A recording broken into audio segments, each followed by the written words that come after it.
This one thing makes Trails one of the most original stories in the modern era. Hey, it's just the Gems. I'm Brandon, and today I want to talk about technology in Trails, because it is one of the topics surrounding the Trails series that I have always found the most interesting. Like, there's so much crazy cool stuff going on in the overall story of Trails and in the world of Zemuria. There's so much crazy stuff happening, so many mysteries, so many characters. But one of the things I find the most interesting is how technology works in this society. Now, I'm going to be talking a lot about the timeline of the Trails series in kind of broad strokes, right? So there's not going to be any spoilers in this video until the very end. And I will give you so much warning. I will give you so much heads up before I actually get into any spoiler territory for the latest game, Trails Beyond the Horizon. So if you have not finished Beyond the Horizon yet, don't worry. I will let you know well in advance before I talk about any of the implications that were raised by the newest game in the series. Because Trails Beyond the Horizon actually does begin to answer some of these big questions that we're going to be talking about in this video today. So with that out of the way, I want to talk about the technology in Trails. The way that we see the society of Zemuria, right? Like, there's a whole, vast array of nations that live on this continent. We see them all in their own somewhat unique ways go through what amounts to 500 years of technological progress in 60. And yeah, like I said, we've learned a bit more about how that's possible in the latest game, which I think is one of the clearest pieces of evidence that we are, in fact, kind of nearing the end game for the Trails series. More on that later, though. So to begin, I want to go through the entire timeline of the series so far, starting with the year 1202 and going all the way to the current era 1209? 1202 to 1209. So to begin, let's dig into the timeline with Trails in the Sky. So starting with Trails in the Sky, we're in the country of Liberl, and you are greeted with what looks, for all intents and purposes, to be a agrarian sort of almost medieval society, right? There's swords and staffs, and people can use magic, which, if you're coming into the Trails series fresh, doesn't really seem out of place, right? Like, this is a JRPG. Of course, characters are going to use magic. It's going to be part of the world somehow. Now, it is a little bit different than other games because their magic comes from these devices, right? These orbments.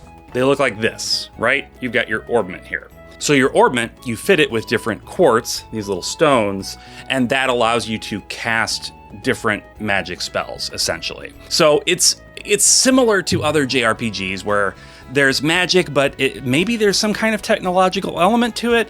It's not super clear, and it's not really the focus of the story, right? The focus of the story is telling the story of Estelle and the country of Liberl and what's happening behind the scenes. If you haven't played Trails in the Sky First Chapter Remake yet, get on that. It is fantastic, and second chapter comes out later this year, which is crazy to think about because that game is massive. Like, as big as Trails in the Sky First Chapter is, second chapter is like twice as big, and it's coming so soon. That's insane. But anyway, the world is antiquated, right? It feels like a typical JRPG in a lot of ways. There are a couple of exceptions aside from the orbments, like I said. They do have telephones, which is kind of different, right? If you play old Final Fantasies that were more medieval in style, you didn't see like telephones and things like that. Now, the telephones they have are extremely old-fashioned, right? They look like the kind that were, the early days of the telephone where you'd step up to the big box and you'd have the earpiece and you'd like listen and talk into the trumpet-looking thing. I don't know what it's called. But so they have these phones. They're very old-fashioned, but they do have phones. They have as well what amounts to an extremely old database-style computer. You go to the city of Zeiss, right? And this is the technological capital of Liberl. And within the Zeiss Central Factory, they have this Capel system, which is the oldest type of computer that, you know what I mean? Like, it's basically just type in text to search, and here's a database of information. So a little bit interesting, right? Like, a little bit of tech, definitely more than you would expect to see in a medieval fantasy game, but still not earth-shattering tech, right? The thing that is maybe the biggest exception to this rule is the airships, right? So they have a fleet of airships. Is one of the things that Liberl is most known for, is having this airship technology. And they have this technology because Tita Russell, one of the characters who joins your party, her grandfather was the disciple of someone named Professor Cloud Epstein. Okay, so Cloud Epstein was this technological innovator who basically brought about what is called the Orbital Revolution. And this is talked about throughout the Trails in the Sky games a little bit here and there. It's really amounts to just kind of background, right? Like, it's not a key part of the story that's being told in Trails in the Sky, but it does so much to enhance the world. So you learn about a little bit about this Professor Epstein, and he had these disciples who went into different nations and brought different technological innovations to those nations, along with the orbments that everybody uses in battle and things like that. So Professor Russell, Tita's grandfather, returns to Liberl and focuses on the development of airships, which is good because it's this airship technology that allows Liberl to defend itself against much bigger and more powerful nations that might want to invade them. Still, when you have these airships and you have this database computer system pushed right up against this agrarian, almost medieval sort of society, it creates this imbalance to the technology that is there to make you curious, right? It's this mix of early to mid 20th century tech that's sitting right alongside something honestly beyond what we have in the 21st century, right? I mean, we have airplanes, but the sorts of things that these airships can do, it is leagues beyond what we have in terms of air travel. So it creates this really weird juxtaposition of high tech and low tech that is really unique. And if the series had just continued in that direction, had just kind of pushed this old kind of style, old technology up against this sort of new technology and had there be this constant tension, that would have been pretty interesting in and of itself. And I still think it would be worth talking about as a series from that perspective. But Trails didn't do that. They didn't just have this sort of basic dichotomy between old and new. They did something different. Now, with Trails from Zero and Trails to Azure, along with Cold Steel 1 and 2, because those stories are basically parallel, they're happening at the same time, there is a pretty significant leap forward, at least in terms of technology. You could argue that, this technology was probably in use during the time that Trails in the Sky was happening. It's just Liberl didn't have this technology. It wasn't a big part of their lives yet. And that's probably true, but as a player, you're experiencing it as if it is brand new, right? Like, it's slowly being introduced to the societies, like in Crossbell and in Erebonia, these different things. It's new to you, and it's also pretty new to the people that live in these countries. So in Crossbell, we have cars all of a sudden, and we have mobile phones, and we have large appliances, washers, dryers, things like that. This technology is still niche, right? Not everybody has this stuff, but they're around and they're becoming popular. We also have video games, right? You can play a puzzle-style Pom game in Trails, and it's part of the story, right? It's baked into the story. So computers have advanced significantly from that Capel database system that we saw literally a year to 2 years before the story in Crossbell and Cold Steel takes place. Now, Erebonia, obviously, it has the railway system, the titular Trails of Cold Steel, if you will. But I think that was in place. The railway system itself was in place prior to this Orbital Revolution. There were other means of producing energy, of course, and moving trains. But this Orbital technological revolution has really improved the rail system, obviously. But the biggest technological innovation on the Erebonian side in the Cold Steel games obviously would be the soldats, right? These are giant freaking robots. And if you're me playing the Trails games in the order that I played them in too, you have to keep in mind I played in a very weird order because I started playing at the very beginning before everything was localized. I played Trails in the Sky first and second chapter, and then my next game was Cold Steel 1, and suddenly we're dealing with giant robots. Like, that was a pretty big shock. I didn't have the buffer of Crossbell to show me like, okay, we've got computers and cell phones and cars now. It was basically medieval with some airships to giant robots. Erebonia saw the future of war, and the future is Gundam. There's a Gundam down here! So Erebonia's focus in the Trails series, technologically speaking, has been, using tech to advance their war fighting capabilities. They kind of suck, right? They're just like the country that kind of sucks, and the rest of the world is like, we don't want to deal with you. You kind of suck. But along with the giant war machines and whatnot, they, of course, were also adopting the technology that we saw in Crossbell. So there are cars, there are cell phones. Like, the tech is continuing to evolve, and it's spreading across the continent. When we get into the latter half of the Cold Steel arc and Trails into Reverie, which is around 1206 to 1207 on the Septian calendar, suddenly we have super powerful computers. We have the internet, right? This thing that took decades to really fully take the form that it's taken for us today. Within a year, maybe 2 years, they have this fully formed internet. And beyond just the internet, they have artificial intelligence that is significantly more advanced than anything that we have in all of the years of development that AI has gone through so far. Right? Like, they achieved basically a singularity in AI. Now, that caused a lot of problems, and that's kind of the point of Trails into Reverie, is dealing with that. But the fact that they were able to develop this technology feels crazy, right? Like, again, we're talking about from Trails of Cold Steel 3 and 4 and Reverie taking place around 1206 to 1207 on the Septian calendar. I mean, if you think about it, Trails in the Sky first chapter started in, I want to say 1202, right? 1202.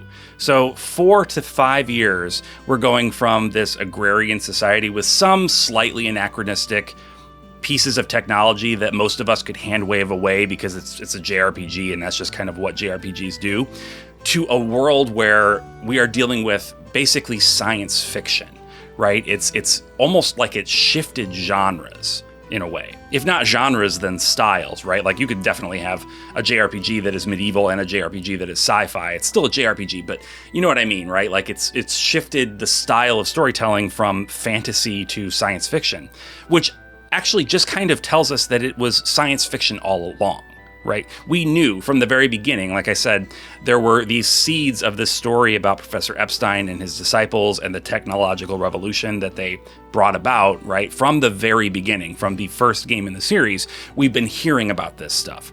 And to see it advanced so quickly, like, insane, right? Like, just an insane level of technological development in a span of basically 5 years, going from that to the singularity is nuts.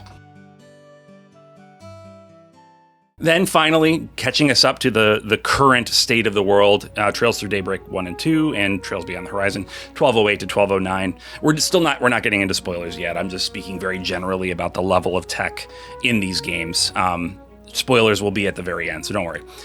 But here in the Calvard arc, right, we have even more advanced tech, and tech that is beginning to be much more widespread among the populace, right?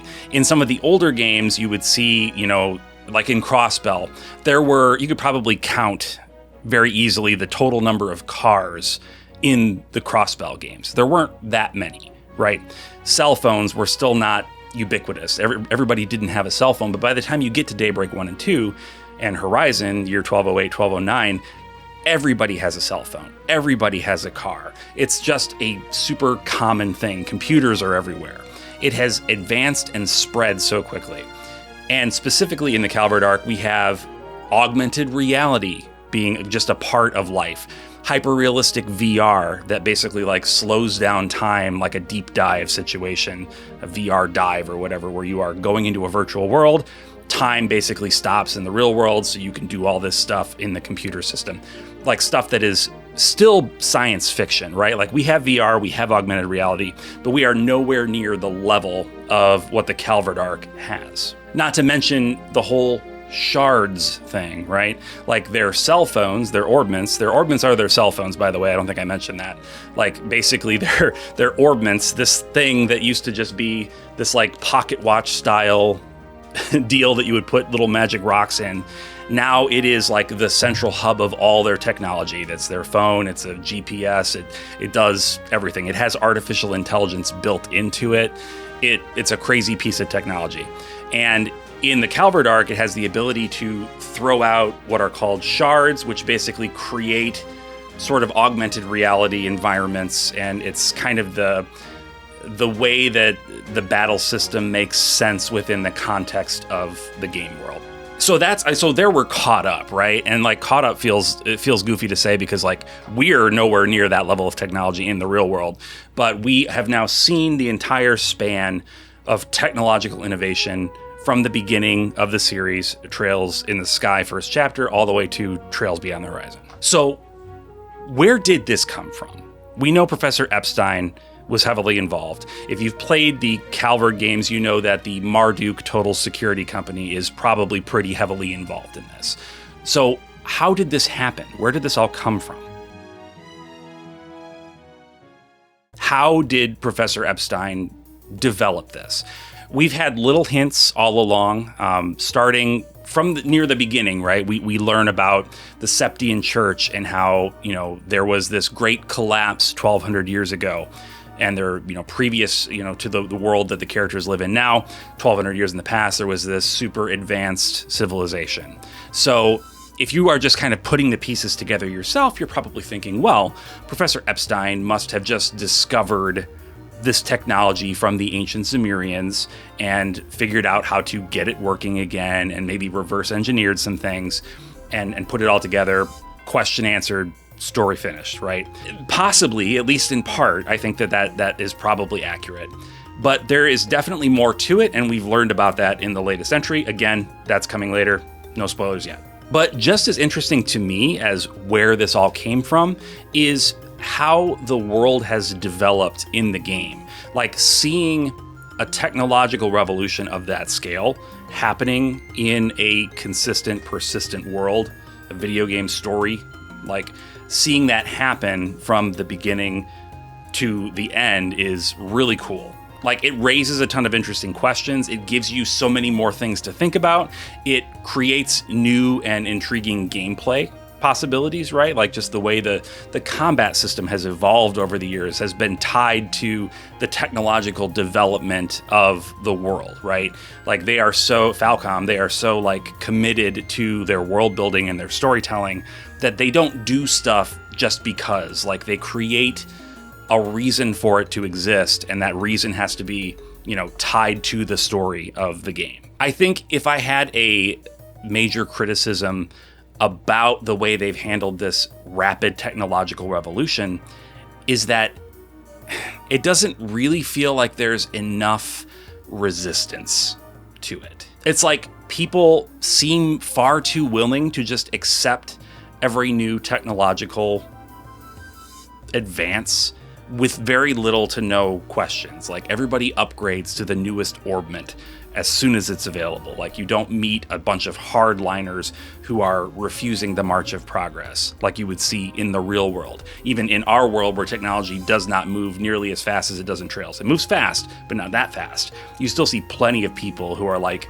absolutely not. I don't trust that technology. Self-driving cars, home security systems, AI on your Amazon devices or whatever. I don't trust that. I'm not touching that, right?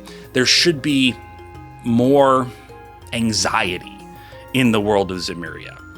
It could be that there is, and we just don't see it because the characters that we are playing as, they are forward thinkers, they are go-getters, they are the doers of things, right? Like, it would be less interesting if they were resistant. I mean, you could actually probably conceive a really kind of interesting character and story around somebody who is resisting the march of technology in a world like this.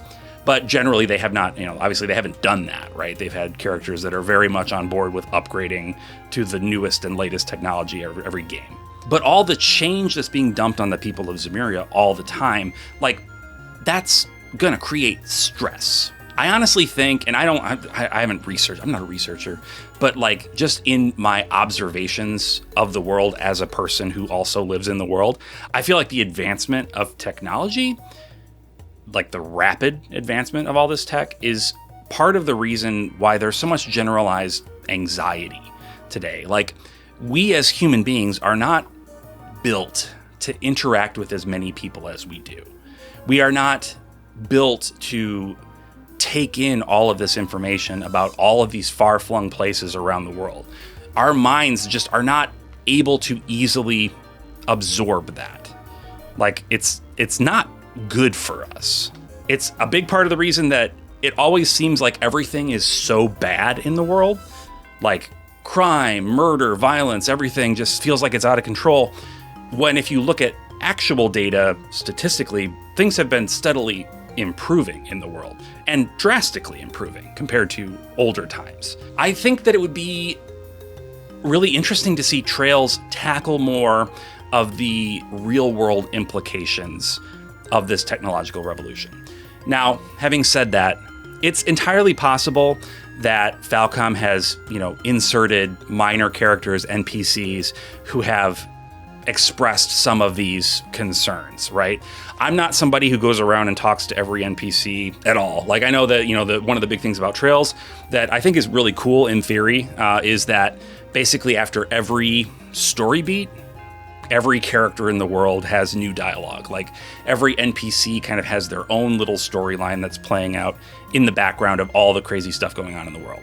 And a lot of people I know get a lot of joy from experiencing those small stories around the bigger story. I have never found that particularly interesting, so I just don't really talk to NPCs all that much if I don't have to. So it's entirely possible I've just missed some of this. And if you have examples of characters from different games that have put up strong resistance to this technological revolution, let me know, because I would like to know if in fact Falcom has considered this and just I wasn't seeing it because of where my focus was. But even if there were NPCs that express these views, I think it would be interesting to have it pulled into the main story a little more frequently. Have it be a bigger deal, just because it is such a big deal in the real world. And the disparity of the technology across all the different places, all the different regions and countries within Zemuria is really interesting too. Like I already mentioned, in Trails in the Sky, they don't have all these cars and more advanced computers and stuff like you see just a year later in Crossbell. And they probably already had that stuff in Crossbell during the time of Trails in the Sky. It just hadn't made its way to Liberl yet. But even more so, like you look at in Crossbell itself, right? There's a village outside of Crossbell. This tiny little, it might as well be a medieval village, basically, right? Like it's way out in the country. They have very little in the way of advanced technology. This disparity exists within countries themselves and across the different nations, like different levels of technology. So some people are in this small town living what would amount to a relatively simple life with little bits of tech thrown in versus people living in like the city of Crossbell or, a major city in Erebonia or Calvert or whatever. Like they're having very, very different experiences. And I know that's true in our world as well, but I think even more starkly, you can see it in a series like Trails. It kind of reminds me a little bit like, I don't want to say it was like 15 years ago, I was visiting England and I went with my wife and her aunt who lives there on a drive into the countryside. And we stopped in this tiny little town that I swear it looked like it could have been from the 1600s, right? It could have been a set for a movie in the 1600s. The only thing kind of giving it away, though, was like there were satellite dishes on a lot of the houses and a couple of cars, like modern cars parked around. So it was like this really strange split, right? Where you got this ancient stuff and this modern tech side by side. And that's just kind of illustrates to me the feeling that I get from playing Trails, and it's really interesting. Okay.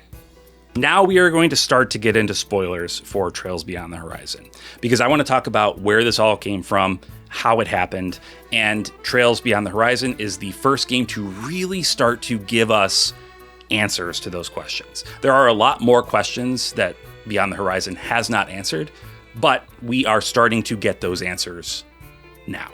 So I'm going to give you 10 seconds in case you are like listening to this and you are, away from your computer and you need to run over and close out or whatever because you don't want to hear any spoilers. So I'm going to give you 10 seconds from now.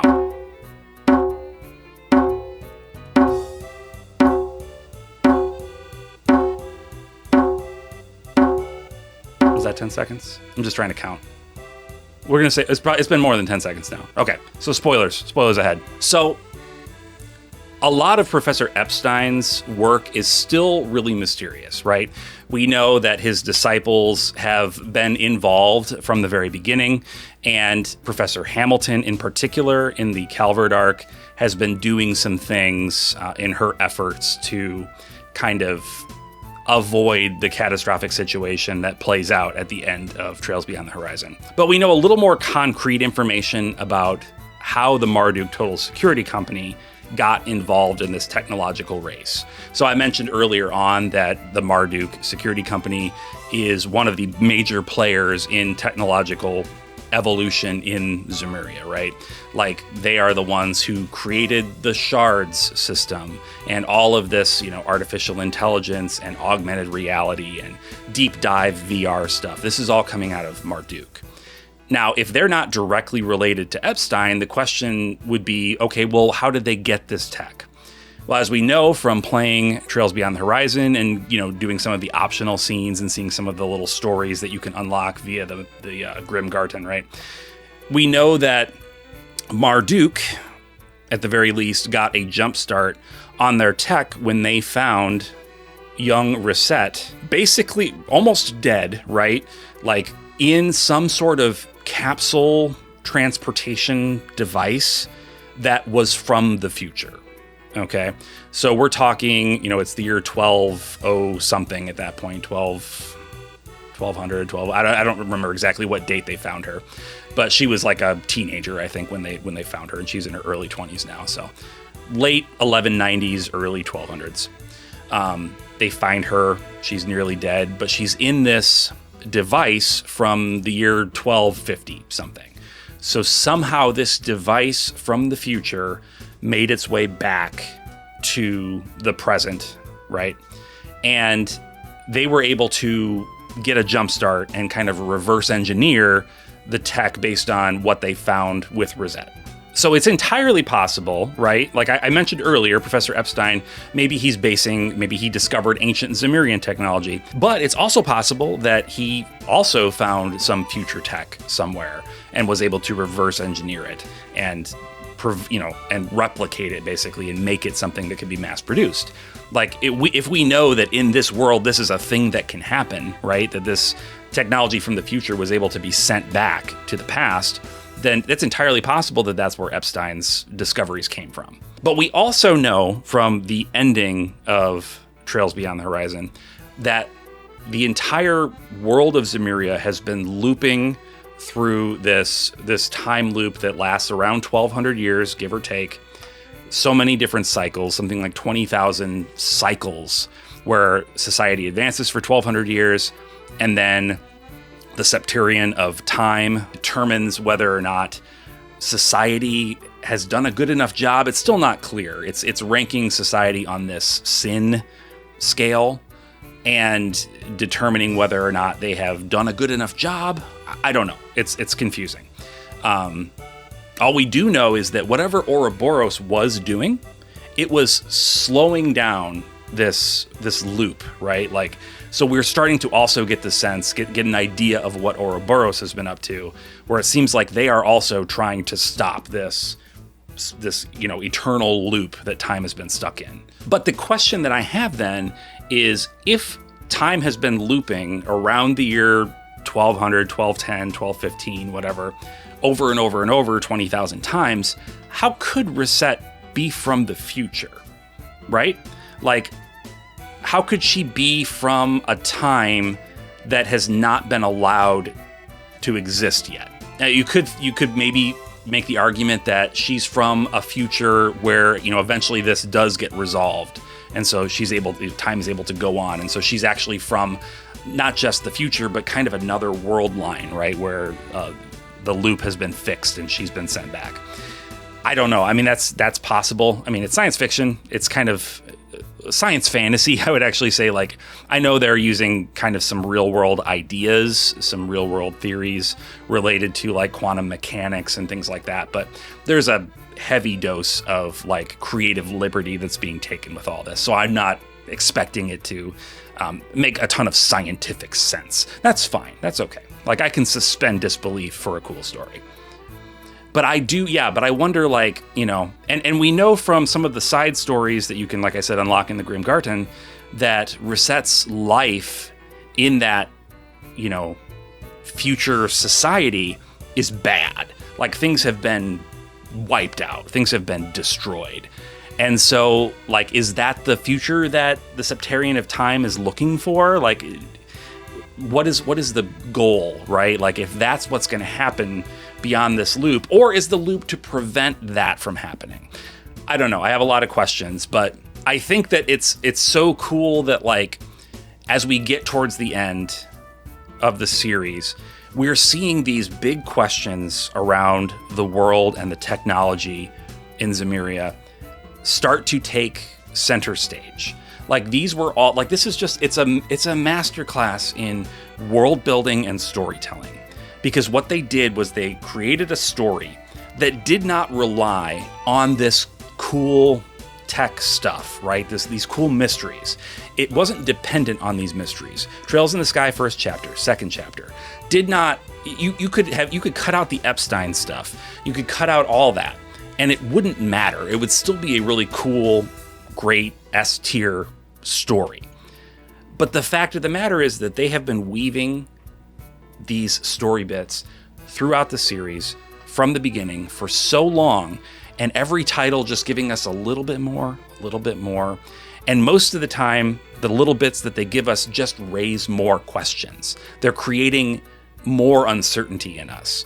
But it's there for us if you enjoy that sort of thing, if you enjoy being in the mystery, then you are getting a lot of enjoyment out of playing these games, even above and beyond the stories that they are telling individually. Each one of the Trails games has a really compelling story in and of itself. Each arc is a very compelling overall story in and of itself.